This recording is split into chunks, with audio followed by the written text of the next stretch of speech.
गरुड़ ने बताया, जैसा कर्म वैसा जन्म। यह सच है कि आज के समय में लोग भौतिक सुख सुविधाओं के पीछे भाग रहे हैं, लेकिन अपनों के लिए दिल में जगह कम होती जा रही है।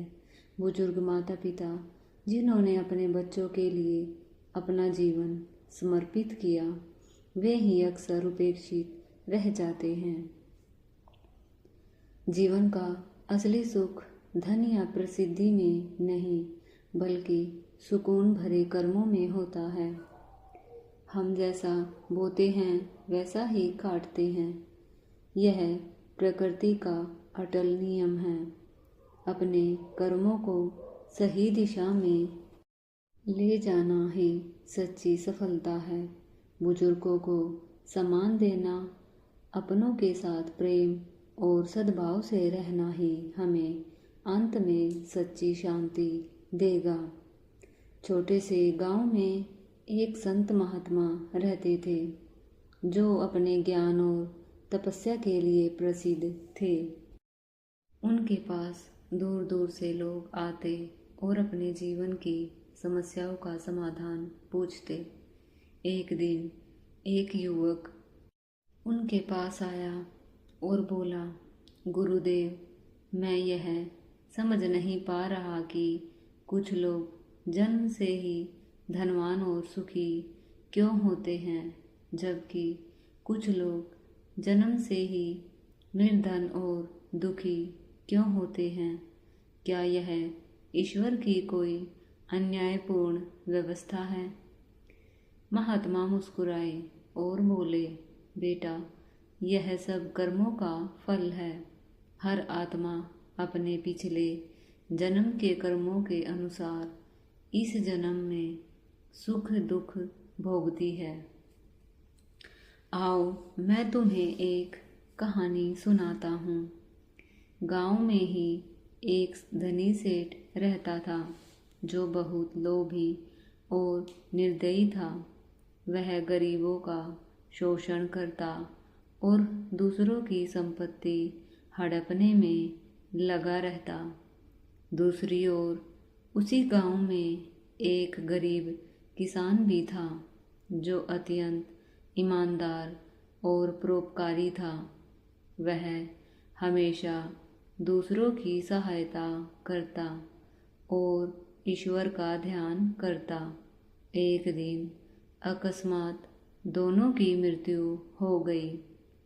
अगले जन्म में लोभी सेठ एक निर्धन परिवार में जन्मा और जीवन भर दरिद्रता और कष्ट झेलता रहा, जबकि वह ईमानदार किसान एक संपन्न राजा के रूप में जन्मा, जिसे समृद्धि और सम्मान प्राप्त हुआ।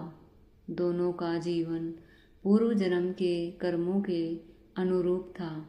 युवक ने यह सुनकर कहा, गुरुदेव, क्या इसका अर्थ यह है कि हम अपने कर्मों से अपने भविष्य को बदल सकते हैं? महात्मा बोले, बिल्कुल। प्रत्येक व्यक्ति को अपने कर्मों का फल अवश्य भोगना पड़ता है। यदि तुम अच्छे कर्म करोगे, दूसरों की सहायता करोगे, सत्य का पालन करोगे, तो तुम्हारा अगला जन्म भी श्रेष्ठ होगा। लेकिन यदि तुम अन्याय, क्रोध और लालच में फंसे रहोगे तो तुम्हें कष्ट सहने पड़ सकते हैं। इसलिए सदा अच्छे कर्म करो और सच्चाई के मार्ग पर चलो। कर्मों के अनुसार अगला जन्म माता पिता की अवहेलना करने वाले का जन्म।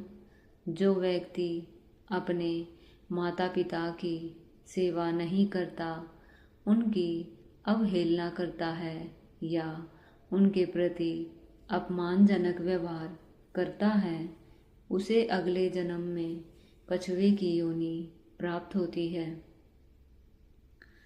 कछुआ एक धीमी गति से चलने वाला जीव होता है, जो अधिकांश समय जल में रहता है।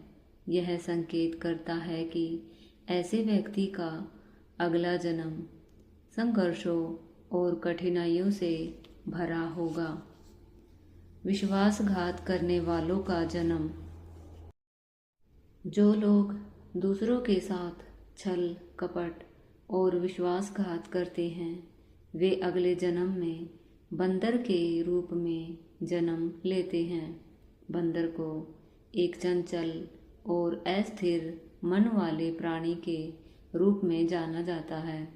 यह दर्शाता है कि ऐसे व्यक्ति को अगले जन्म में अशांत और अस्थिर जीवन जीना पड़ेगा। निर्दोष जीवों पर अत्याचार करने वालों का जन्म।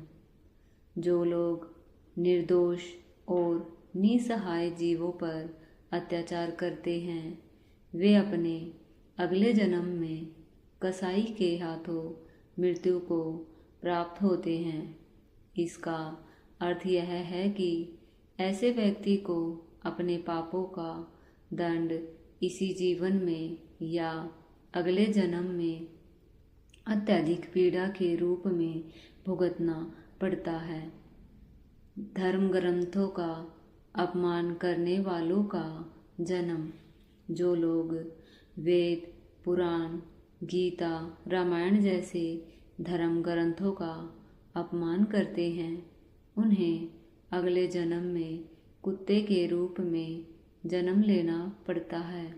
कुत्ता एक वफादार प्राणी होते हुए भी समाज में निम्न स्थान पर गिना जाता है। यह इंगित करता है कि धर्म ग्रंथों का अनादर करने वाले लोगों का अगला जन्म अत्यंत कठिन परिस्थितियों में होता है। जो दूसरों की निंदा करने वालों का जन्म। जो व्यक्ति हर समय दूसरों की आलोचना चुगली या निंदा करते रहते हैं उन्हें अगले जन्म में कीड़े मकोड़ों के रूप में जन्म लेना पड़ता है। यह इस बात का संकेत है कि ऐसे लोग अगले जन्म में तुच्छ और तिरस्कृत जीवन जीने को विवश होंगे। चोरी करने वालों का जन्म।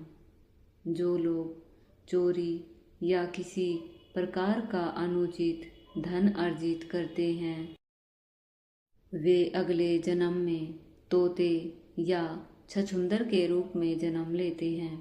तोता एक कैद में रहने वाला पक्षी है जबकि छछूंदर को अंधेरे और गंदे स्थानों में रहना पड़ता है।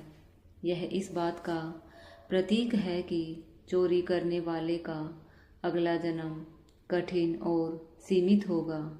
युवक ने संत महात्मा की बात समझ ली और निश्चय किया कि वह सदैव सत्कर्म करेगा। वह गांव लौटकर जरूरतमंदों की मदद करने लगा और उसका जीवन धन्य हो गया। यह कहानी हमें सिखाती है कि हमारे कर्म ही हमारे भविष्य का निर्धारण करती है। इसलिए हमें सदैव अच्छे कर्म करने चाहिए ताकि हमारा वर्तमान और भविष्य दोनों उज्जवल बन सके। प्रिय दर्शकों, हम आशा करते हैं आपको यह कहानी बेहद पसंद आई होगी और आप इस कहानी से बहुत ही प्रेरणा लेंगे। तो मिलते हैं आपसे अगली वीडियो में। तब तक के लिए अपना ख्याल रखिए और खुश रहिए। धन्यवाद।